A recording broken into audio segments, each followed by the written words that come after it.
A year or two back, I made a review of the BHaptics Tactsuit, the X40, and the Tactsuit for arms, and I really enjoyed it. That video did pretty well, and bringing something more immersive to VR, the Quest ecosystem. And lo and behold, just a little while back, these guys updated their Tactsuit to include the BHaptics Pro. They were kind enough to send it to me, but this is not a paid review, and so this is all going to be completely on the up and up. Thank you for being here. You guys are watching Bringhurst VR.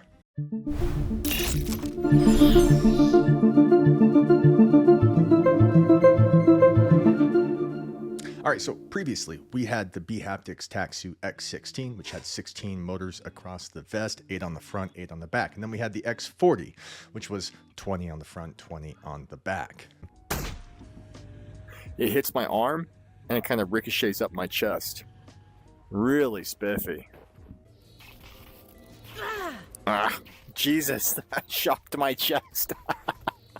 Oh my gosh, that scared me.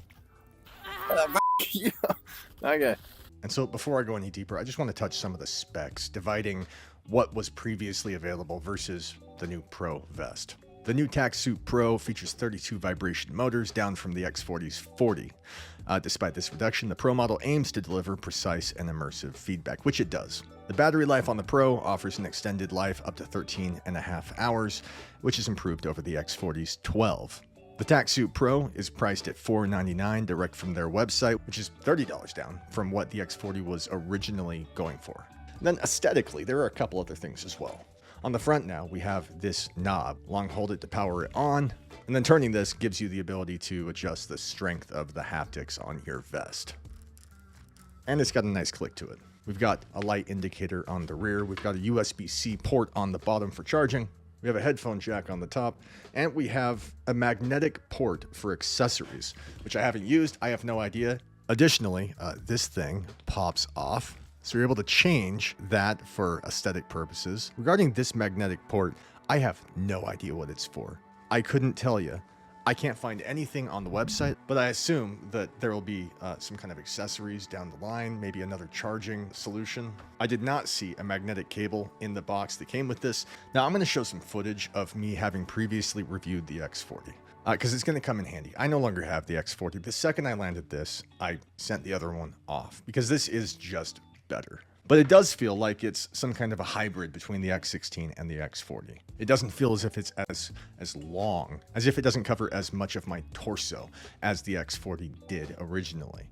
And that makes sense. With a reduction of the number of motors, then, you'd expect it to be a little less large. You might be wondering, how is this an upgrade if it has fewer motors? But I can attest to the fact that it is fewer motors by 8, but the coverage does feel just as meaningful as what we had previously. They do seem more targeted.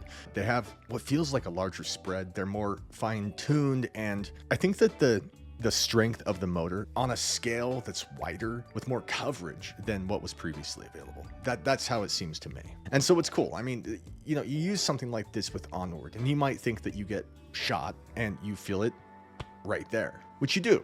But depending on the weapon being shot at you, depending on where it's coming from, you could potentially feel a shot in the shoulder and then also feel a thump in the back of your shoulder for the exit wound. And so the targeted haptics on this, it's pretty cool.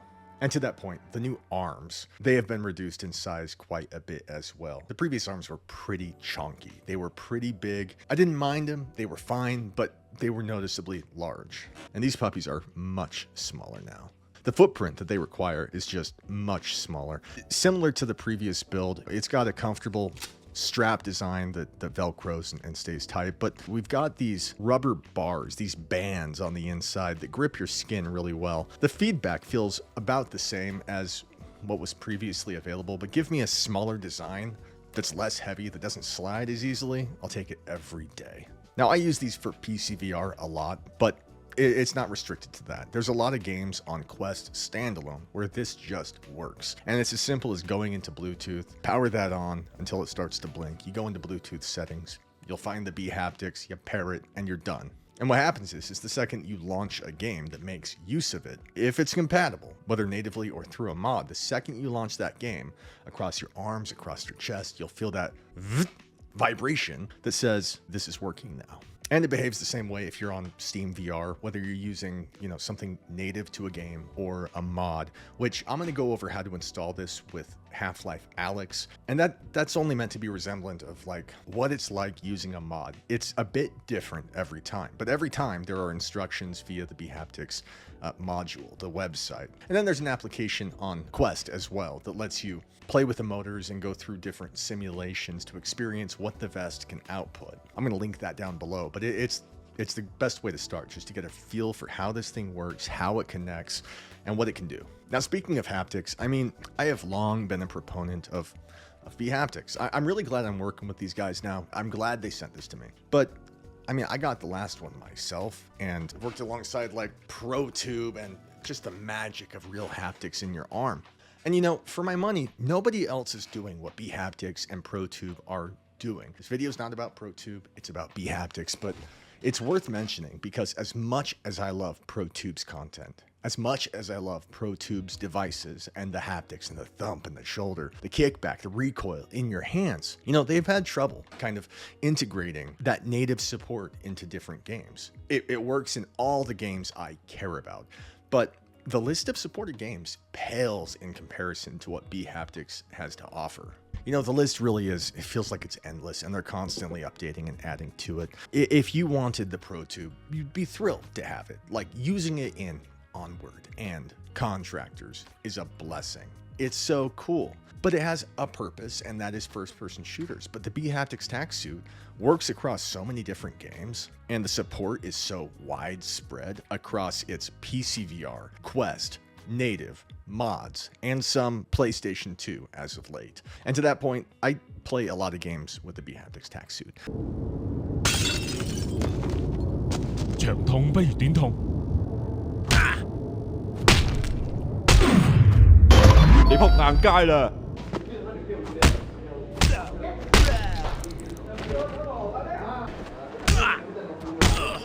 一齊冷靜下先啦！ But for the purposes of this video, I spent a lot of time in Synth Riders and a lot of time in Half-Life Alyx, which I also threw my daughter in. If you're a fan of the show, then you've seen her before playing these games, and my God, it went about as well as can be expected.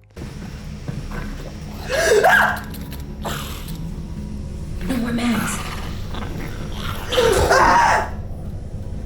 But, it was fun. She had a good time. I had a good time.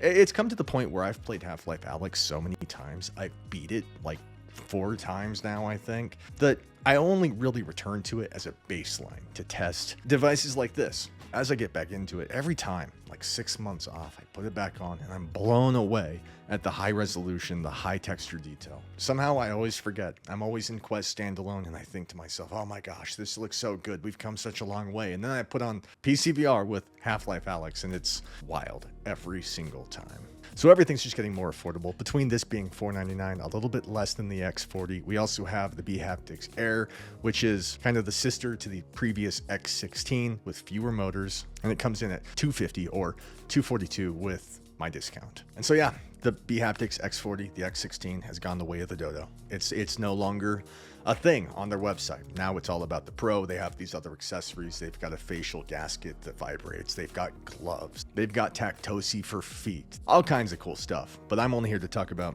the arms and the Tactsuit. And to that point, I do think that they are not interchangeable. I think that you need both of them. I think that you only get the arms and you're going to have a good experience. You only get the chest and you're going to have a good experience, especially in something like Synth Riders. Like the arms really complement Synth Riders a lot. When you slam into the note, you feel it ricochet into your arm and then it slides up into your shoulder and then there's a thump in the vest right here. And so they work in tandem to really produce this very cool effect. One or the other, they'll do their job just fine on their own, but stereo with the two of them, they really complement each other, and I'm really glad to have these, and I think that you guys should go get them if you want them. I have an affiliate link down below, and by using it you'd save yourself 3% off of the Tactsuit, which is about a solid $15, and it's a great way of supporting my channel, and so I'd sure appreciate it. Whether you're on Quest standalone or PC VR, this vest, I don't know, I wish they were paying me to say that. That'd be freaking awesome, but they're not. It's just good.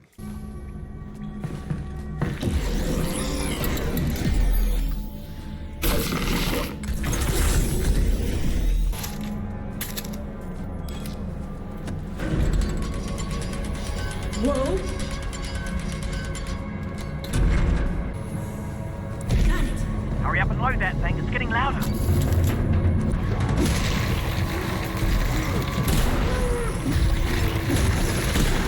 In addition to that link down below, I have a website where you'll find between 10 and 20% off every single MetaQuest game, depending on the time of the year. You'll also find accessories and headsets down there, and it's, you save money. Please subscribe and like this video if you found it helpful. It does my channel a world of good. Thank you again for being here. You guys are watching Bringhurst VR. Godspeed.